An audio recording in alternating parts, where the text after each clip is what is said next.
मेरे प्रिय भाई बहन, और एक बार मैं प्रभु यीशु मसीह को धन्यवाद देना चाहता हूँ कि आज ये सुंदर दिन वो हमारे बीच में लेके आया। और ख़ास करके आज ये दिन बहुत ही एक अच्छे दिन है, क्योंकि हम लोग जानते हैं कि हमारे जीवित परमेश्वर आज ही की इसी दिन पे वो जी उठे थे। इसीलिए आज ये आनंद का दिन में मैं आप सब लोगों को स्वागत करता हूँ, और खासकर मैं प्रभु को धन्यवाद देना चाहता हूँ कि सुंदर दोपहर के समय में प्रभु हम सबको एकत्रित किया उसके इस मीठे मधुर वचन से कुछ सीखने के लिए, कुछ जानने के लिए। हालांकि हम लोग जानते हैं आज रिजरेक्शन डे है, प्रभु का जीवित उठने का दिन है, और आज की ये दिन में प्रभु ने मृत्यु को जय प्राप्त किया था, वो कब्र से जी उठा था। इसलिए आज ये जो संदेश है जो प्रभु ने आपके बीच में मुझे भेजा है कि कुछ बोलने के लिए, मैं आप लोगों को कहना चाहता हूँ कि आज के ये दिन में प्रभु ने जो वचन दिया है उस वचन को कृपा करके ध्यानपूर्वक सुने और उसकी अंतर की जो गहराई अर्थ को थोड़ा समझने की कोशिश करें। आइए हम वचन सुनने से पहले हम सभी लोग हमारे सर को झुकाएं और प्रभु यीशु मसीह के सामने हम हमारे विनती प्रार्थना को लेके आए। हमारे प्रिय बाप, हमारे प्रिय प्रभु यीशु मसीह, हम तुमको धन्यवाद देते हैं प्रभु, आज ये सप्ताह का पहला दिन देखने का मौका दिया, और इस दोपहर की समय में सारी भाई बहन और मुझे भी एक साथ एकत्रित किया तुम्हारे इस मीठे वचन से कुछ सीखने के लिए, कुछ जानने के लिए प्रभु। और प्रभु पिछले हफ्ते तुम हमें सभी भाई बहन को तुम अच्छा रखा, उसके परिवार को अच्छा रखा, सुरक्षित रखा, मेरे और मेरे परिवार को भी तुम सुरक्षित रखे थे प्रभु, इसलिए तुमको धन्यवाद देते हैं। आज खास करके इस दिन में प्रभु, आज ये दिन बहुत ही एक आनंदित दिन है प्रभु, और सभी लोग इस धरती के सभी भाई बहन जो तुमको जानते हैं, तुमको मानते हैं प्रभु, वो आनंदित है क्योंकि आज के ही इस दिन में तुम जीवित उठे थे, इसलिए तुमको धन्यवाद देते हैं प्रभु। प्रभु मैं दुआ करता हूँ, प्रभु मैं प्रार्थना करता हूँ प्रभु कि जितना समय तक प्रभु मैं प्रचार कर रहा हूँ, मैं प्रचार करूँगा प्रभु, मुझे इस्तेमाल करो, मेरे होठों को स्पर्श करो प्रभु, कि तुम्हारे जीवित कलम को मैं नहीं परंतु तुम्हारे दिया हुआ ज्ञान और प्रज्ञा के अनुसार, ज्ञान बुद्धि के अनुसार मैं बोल सकूं प्रभु। और ये मैं नहीं बोलूँगा, तुम बताओ प्रभु। सारी आदर महिमा प्रशंसा स्तुति तुम्हारी हो प्रभु। सारी भाई बहन के हृदय में स्पर्श करो प्रभु, के इस वचन को वो सीखे, जाने और अपने ज़िंदगी को उसी तरह आगे लेके चले प्रभु।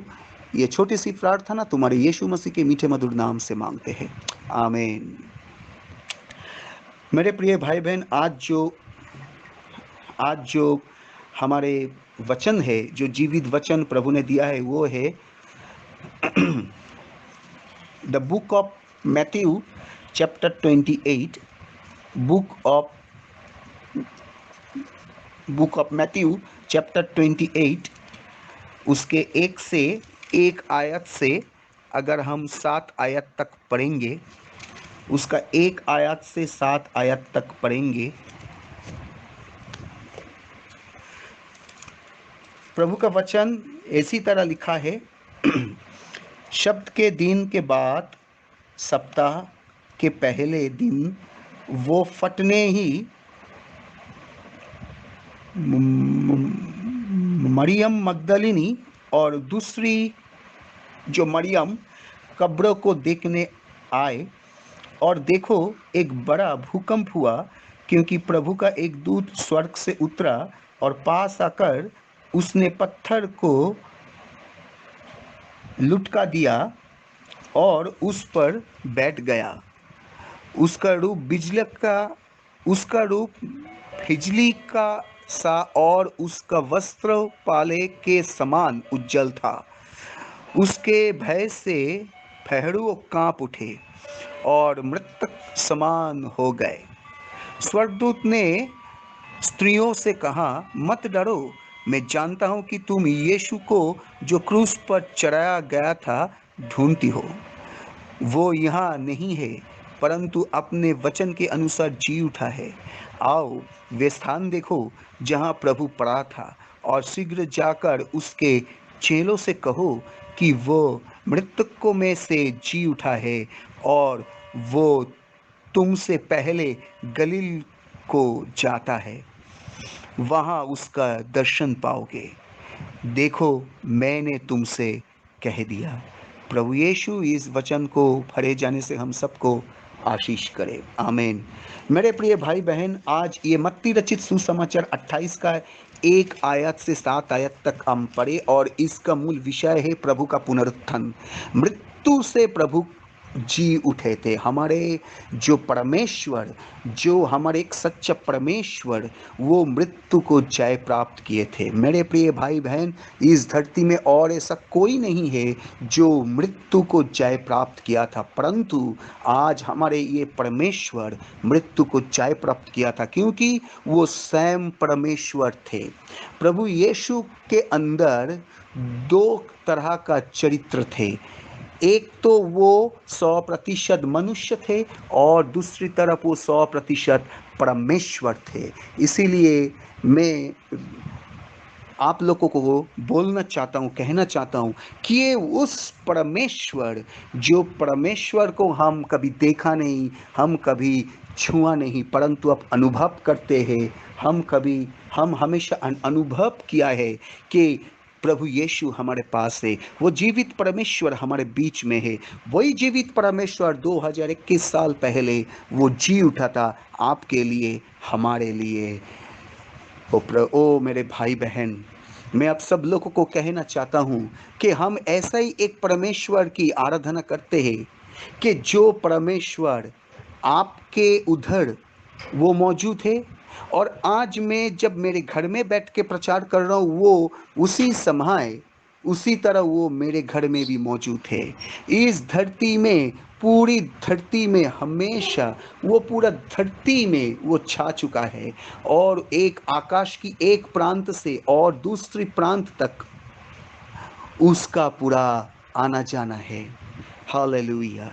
मेरे प्रिय भाई बहन, मैं आपको ये बोलना चाहता हूँ, हम कोई छोटे मोटे परमेश्वर की आराधना नहीं करते हैं, हम उस जीवित परमेश्वर की आराधना करते हैं। एक बहुत बड़ा परमेश्वर की आराधना करते हैं, जो आज भी वो एक है, वो कल भी वो एक रहेगा, और वो आने वाले समय में भी वो एक ही परमेश्वर रहेगा। वो कल भी जो था, वो आज भी वो है, और आने वाले युगन युग तक वो एक ही सच्चा परमेश्वर रहेगा। वही सच्चा प्रेम है, वही सच्चा परमेश्वर है। मेरे प्रिय भाई बहन, मैं बोलना चाहता हूँ कि परमेश्वर एक ही सच्चा परमेश्वर है। Hallelujah, hallelujah, praise the Lord, praise the Lord, hallelujah. मैं धन्यवाद देना चाहता हूँ उस जीवित परमेश्वर की, जो आज तक हम लोगों को जी रखा है, हम लोगों के परिवार में खुशहाली लाया है। जब जब भी हम लोग दुआ किया है, जब भी हम कुछ मांगा है उससे, वो दो हाथ खुल के वो स्वर्ग से, उसकी स्वर्ग भंडार से वो बहुतायत से वो आशीषित किया है। मेरे प्रिय भाई बहन, हम उसी बड़े सच्चे परमेश्वर की आराधना करते हैं, और आज की वो पुनरुत्थान की दिवस में हम आपको ये बोलना चाहता है कि जैसे परमेश्वर अपने मृत्यु को जय प्राप्त किया था, उसी तरह हमारे जीवन में भी जो भी मृत्यु है, हमारे कामकाज, हम लोग हर रोज ऐसे कामकाज करते हैं जो एक मरा हुआ काम की समान है।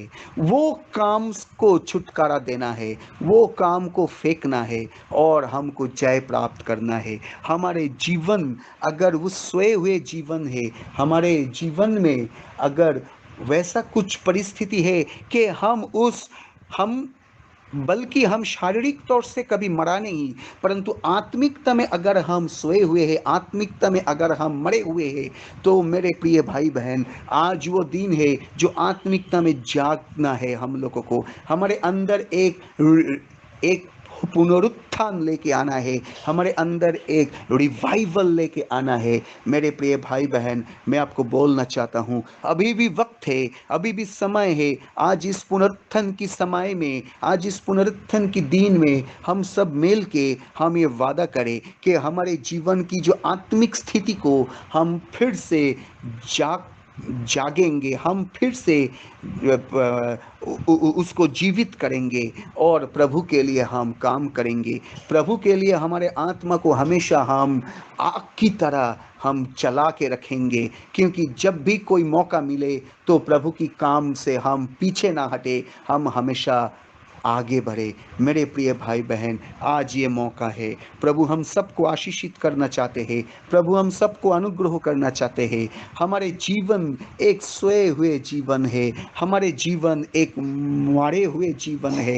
हालांकि हम जीवित है, हम हमारे शारीरिक तौर से जीवित है, परंतु हमारे सोच में हम मरे हुए हैं, हमारे आत्मा में हम मरे हुए हैं। प्रभु की काम को आगे बढ़ने के लिए हमारे अंदर की जो सामर्थ की ज़रूरत है वो सामर्थ नहीं है, क्योंकि हम मरे हुए हैं। आत्मा में हम पूरा ड्राई हुआ है, क्योंकि हमारा स्पिरिट पूरा सूख चुका है, पूरा ड्राई हो चुका है। मेरे प्रिय भाई बहन, मैं आपको बोलना चाहता हूँ कि उस स्पिरिट को, उस आत्मा को आप जगाइए, उस आत्मा को आप फिर से जगा के देखिए और आपके सोच को जगाइए, आपके सोच विचार को जगाइए। अंदर की जो आत्मिक सामर्थ्य की ज़रूरत है, आप दुआ कीजिए कि वो प्रभु आत्मिक सामर्थ्य आपको देगा, शारीरिक सामर्थ्य आपको देगा, क्योंकि प्रभु के लिए हमको मरा होना जरूरी नहीं है, प्रभु के लिए हमेशा हमको जीवित होना जरूरी है, क्योंकि हमारा ये बड़ा परमेश्वर, सच्चा परमेश्वर कभी मरता नहीं, वो हमेशा जी उठाता है, हमेशा वो जीवित रहता है। इसलिए जब तक इस संसारिक जीवन में हम है, हमको जीवित रहना है और आत्मिकता में भी हमको हमेशा जीवित रहना है। एक आग की तरह हम लोगों को फायर होना है, क्योंकि आग की तरह हमारे जीवन को हमेशा फायर्ड अप करना है, हमेशा जगाना जरूरी है, क्योंकि प्रभु वही कहता है, क्योंकि पौलुस ने कहा है कि मैं हर रोज़ प्रभु पे मरता हूँ और हर रोज़ मैं प्रभु पे जी उठता हूँ। इसलिए मेरे प्रिय भाई बहन, अगर आपके सोच में, अगर आपके विचार में, अगर आपके चाल चलन में, अगर आपके चरित्र में, अगर आपके आत्मा में अगर आप स्वेज हो चुके हैं, अगर आप मरे हुए हैं, तो आइए उस जीवित परमेश्वर से दुआ कीजिए, प्रार्थना कीजिए कि हम फिर से जी उठे और प्रभु की काम को आगे बढ़ाए। बहुत सारे ऐसे परिस्थिति है हमारे संसार में कि सांसारिक परिस्थिति के जरिए हम आगे बढ़ नहीं पाते हैं, प्रभु की काम को आगे बढ़ नहीं पाते हैं, प्रभु की वचन को ठीक से पढ़ नहीं पाते हैं, प्रभु की काम को हम ठीक से कर नहीं पाते हैं। इसीलिए मेरे प्रिय भाई बहन, मैं आपसे विनती करना चाहता हूँ, आइए प्रभु से दुआ कीजिए। एक बार आपके हृदय को, आपके सोए हुए आत्मा को जगाइए और प्रभु से बोलिए, प्रभु आपके उनके आत्मा के द्वारा आपके आत्मा को पूरा भरपूरी करेगा, आपके अंदर में उसकी आत्मा को पूरा भरपूरी डालेगा और आपको आशीषित करेगा। मेरे प्रिय भाई बहन, मैं आपसे प्रार्थना करता हूँ, प्रभु आपको आशीष करे, प्रभु बहुतायत से आशीष करे। आज इस पुनरुत्थान के समय में मैं ज़्यादा समय नहीं लूँगा, मैं ज़्यादा बड़ा लंबा प्रचार नहीं करूँगा, पर इस जो आयत में पढ़ा है, मत्ती रचित सुसमाचार का 28 अध्याय का 1 से 7 तक जो मैं आयत पढ़ चुका हूँ, इस आयत का मूल अंश जो है, मूल विषय जो है, उसका गहरा अर्थ तो यही होता है। वही मैं प्रचार कर रहा हूँ, वही मैं आपको थोड़ा मैं बोल रहा हूँ। जो भी आत्मा अगुवाई कर रहा है वही मैं आपके सामने पेश कर रहा हूँ, क्योंकि हमारे जीवन में भी एक पुनरुत्थान होना जरूरी है, हमारे आत्मा को भी एक पुनरुत्थान होना जरूरी है। इसीलिए मैं आपसे प्रार्थना करता हूँ, इसीलिए मैं आपसे दुआ करता हूँ, इसीलिए मैं प्रभु से दुआ करता हूँ, प्रार्थना करता हूँ, आप लोगों से विनती करता हूँ कि आप सभी लोग प्रभु को अपनाइए और प्रभु से प्रार्थना कीजिए। प्रभु आपको आशीष करे, अनुग्रह करे, आपके परिवार में अनुग्रह करे, आशीष करे, और साथ साथ हमारे परिवार के लिए भी दुआ में आए, और हम सब लोग के लिए आप दुआ करें कि मैं भी इसी तरह प्रभु की वचन को हमेशा मैं आपके सामने लेके आ सकूं और मेरा जो ये सेवा है वो सेवा मैं जीवन की अंत तक मैं कर सकूं। इसीलिए मेरे प्रिय भाई बहन, आज इस पुनरुत्थान की दिवस में मैं आप सबको प्रभु यीशु मसीह के नाम से ढेर सारे शुभकामनाएं देता हूं। आपके परिवार को भी मेरे और मेरे परिवार की तरफ से ढेर सारी शुभकामनाएं देता हूं। प्रभु आप सबको आशीष करे, अनुग्रह करे। May God bless you all. और प्रभु आप सबको आशीष करे। May God bless you. आमीन।